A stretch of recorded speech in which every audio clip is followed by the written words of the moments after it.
Hi, I'm Derek Bermel, and I'm the composer of The Good Life for orchestra and choir. Hi, I'm Wendy Walters, and I'm the librettist. And this was a piece commissioned by the Heinz Foundation for the Pittsburgh Symphony and the Mendelssohn Choir, and it's going to be performed on October 17th and 19th in Heinz Hall, conducted by Leonard Slatkin, and with the soloists Kevin Days and Gila Plitman.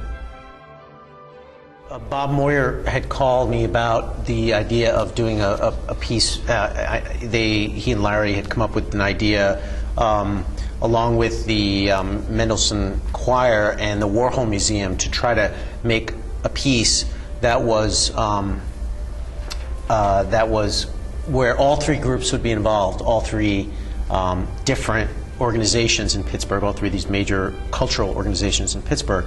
And the idea was to do something that celebrated the 250th anniversary of the city. And they wanted a large piece involving the choir, which is already, you know, a different kind of challenge. Derek and I have worked together for 17 years, but we're used to doing songs and pieces for theater, so this was my first time writing for a large choir.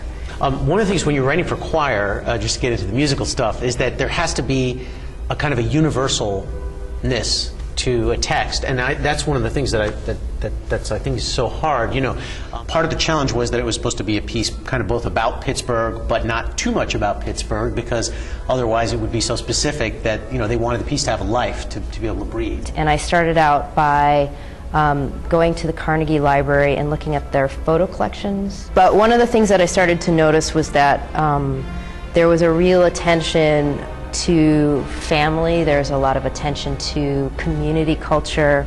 You know, not all cities are welcoming to strangers. I spent several days driving around Pittsburgh neighborhoods and talking to people, you know, asking them what they liked about their neighborhood, how did they feel about where they lived, and I do kind of a quasi-journalistic approach because I do a lot of writing about cities.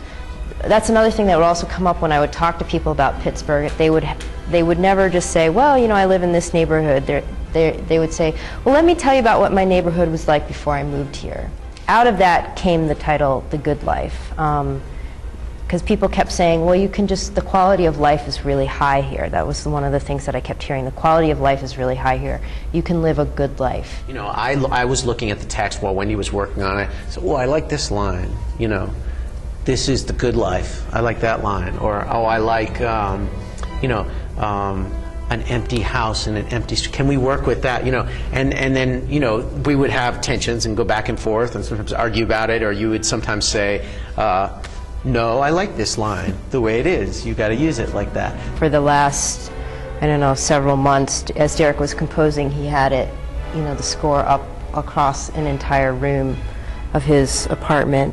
And we would go in there and he would say, well, yeah, I've been working on this section, and we get very grisly when we're working, so we're kind of bears in a cave grunting. We basically set out a long chronology for the piece where it starts in a contemporary moment and the choir's welcoming everyone, you know, to town, basically welcoming them to the space, and then they give the chronology of, you know, this is our story. And I mean, there's a kind of a sense of, you know, these are industrial cities which have their industry, and then there's crises within the industry, and then what happens then. And, you know, it's a complex story, but it's happened with a lot of American cities. The history of most industrial cities is once they're really starting to garner a profit, you see the degradation of the lived environment for most of the people who work in it.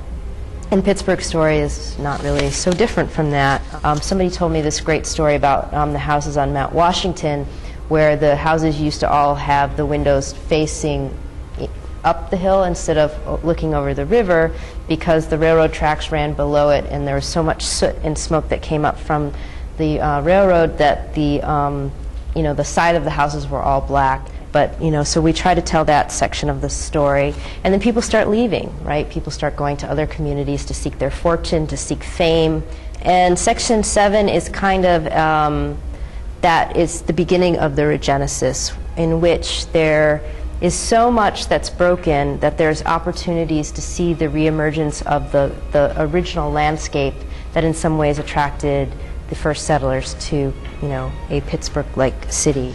that last moment is really about, okay, here we are, you know, this is our city, you're welcome, you know, you don't have to live in Pittsburgh for 100 years to be called a Pittsburgher. There is a generic aspect to an orchestra where, you know, it's kind of the same wherever you go. In some ways, there's similarities, and they've really gone out of their way to try to make this a piece which really was about the town, and I think they did all the right things in doing that.